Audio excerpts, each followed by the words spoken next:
Good morning mga kalabs. So, ito inyong lingkod mga kalabs. Sobrang busy na naman muli mga kalabs ang inyong lingkod. So, ayan na malinti po ang inyong lingkod mga kalabs. Bumili ng mga kalabs, mga gulay-gulay. Hindi na fresh yung ating pichay. Ayan, no choice tayo. Bumili tayo ng dalawang sili. So, ayan, bumili tayo ng dalawang eggs na. So, pag mga ganitong sahog mga kalabs, anong lulutuin natin mga kalabs? Tingin mo.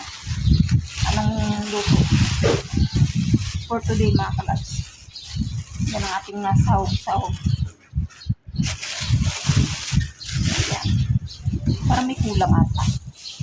Bumili ako ng maraming kalabs, sibuyas kasi naubusan tayo ng sibuyas. Hirap pagka naubusan tayo ng sibuyas, oras ng luto ng labs ko lang sibuyas, so kailangan pa natin tumakbo kung saan. Kailangan natin may stock. Maraming okra mga kalabs. Puntay okra, ayan. So, ayan, anong luto for today mga kalabs? Bumili tayo ng pichay, 3 tali. Tapos mayroon tayong 2 talong, 2 sili, and then 2 taling kangkong, and then okra. Pag bumili po tayo mga okra mga kalabs, kasi ako pag bumili ako ng okra, dito ko tinatingnan mga kalabs, so binabali ko talaga tong dulo. Kung mura siya, putol agad siya. Pero pagka may edad na talaga, hindi siya mababali ang dulo. Kaya tuwing every time na nabili ako ng okra, pinuputulan ko talaga siya sa dulo mga kalabs. Yun ang aking palatandaan na mura pa yung ating okrang bibili mga kalabs. Sayang kasi pag bumili tayo ng okra tapos magulang, hindi natin siya makain-kain. Sayang ang pera mga kalabs. Alam niyo na mga bilihin ngayon. Kaya sa ngayon kailangan natin being practical mga kalabs. So, puro putol ang dulo niyan mga kalabs. Lahat po yan, pinatry kong putulin. Kung mapuputol agad, ibig sabihin mura. Pero pag hindi siya mapuputol, ibig sabihin magulang na siya, diba? Wala na siyang sa dulo. Puro putol lahat yan mga kalabs. So mabait naman yung may-ari. Hindi naman siya reklamo kasi kinukuha ko naman din diba? Kaya na mga kalabs ang aking ginagawa sa akin. Pag tayo bumila.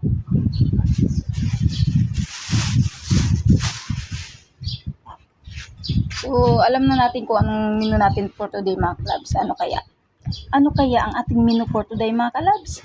Pork ba? Chicken ba? Or fish? Hula-hula mga kalabs. Ayan, ready lang natin yung ating mga ingredients mga kalabs kasi si labs ko ang magluluto kasi ang kanyang kapatid is very busy. So kaya po marami ang ating binili mga kalabs. Marami kasi ating lulutuin mga kalabs. Gawa ng mayroon tayong masisipag na manggagawa for today. Holiday kasi ngayon mga kalabs. Kaya yan ang ating gagawin mga kalabs. Ayan ba? So ayan, ready natin yung mga kanya-kanyang lagay mga kalabs. I-ready na yung ating mga gulay-gulay mga kalabs para pagdating ng magluluto, naka-ready na siya. Ganyan ang aking papel mga kalabs. Every time na may gawa dito, ako yung tagapamalingke, prepare ng lulutuin para pagluto ng ready na lahat, hugas na, kumbaga wala na siyang intindihin. Diba? Kaya ko din naman magluto mga kalabs marami kasing kakain, di naman para lang sa amin ni Labs. Kaya pinaupaubaya ko na siya sa mas magaling pa magluto sa akin mga kalabs. Kasi nahiya ako magluto ng maraming kakain. Baka hindi sila masarapan sa niluto ko mga kalabs. Ayan. Kaya nire-ready ko na lang siya every time na may pasok dito. Ayan. So, para na mag-enjoy yung manggagawa natin na kumain sa lunch nila na masarap. Diba? Ganyan lang ginagawa natin sa pichay mga kalabs. Isa-isa lang natin. Hindi na natin ginagamitan ng kutsilyo. So, tuloy lang natin kasi medyo mahaba. So, ayan. So, para pagkadating na manggagawa ay magluluto nito, ready na siya.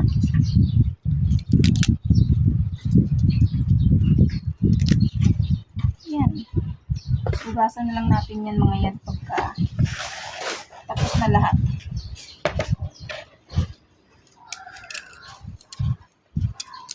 Nung nakarang bumili ako ng kangkong, medyo malaki ang tali. Ngayon, maliit na lang siya.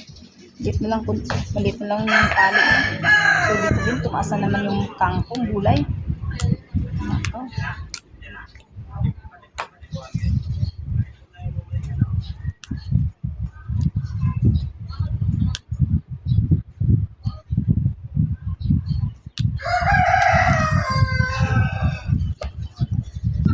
So, ayan mga kalabs, na-ready na natin yung mga gulay. So, natapos na natin sila, ganyan. At isusunod natin ang ito. So, kailan naka-ready na rin siya. Para pagdating ng magluluto, ready na lang. Ready to cook na. Naka-ready na kasi lahat.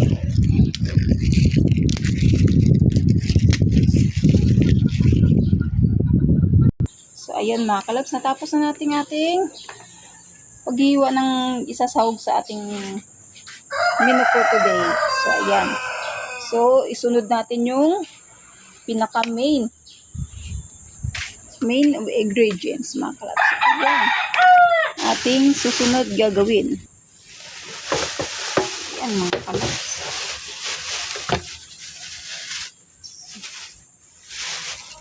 So, ito ating main ingredients mga kalabs. Ang ganda pagka hindi siya puro buto, kundi malaman ang ating napili mga kalabs. So, iba talaga pag may suki tayo sa palengke mga kalabs. Suki makalugi. So, ayan, may ano pa tayo. Special cut. Basta natin mga kalabs. So, wala siyang ano.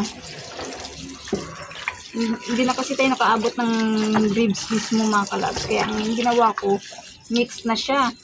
Mayroong picho, mayroong part ng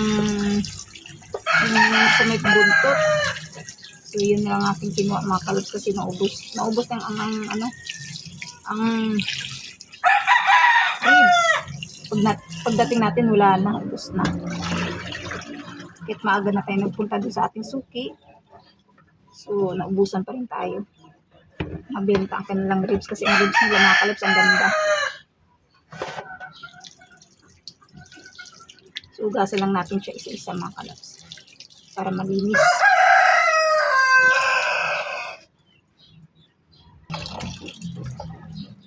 So, ayun mga kalabs. Ang ganda ng part na nakuha natin yung baboy mga kalabs kasi malaman, may taba-taba siya. Tulad mga ganito mga kalabs. Mataba, laman, tsaka buto. So, yun ang pinili natin sa ating karne mga kalabs.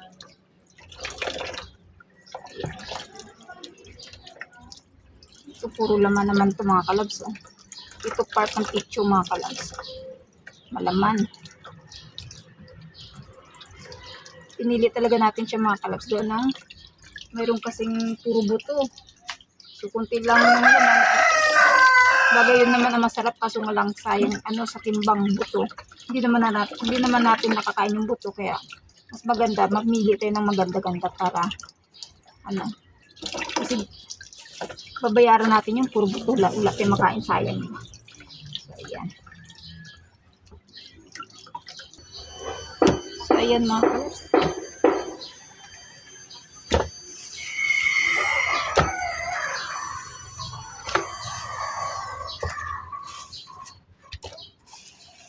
Marami kasi ang kakain mga kalabs kaya dinamihan natin.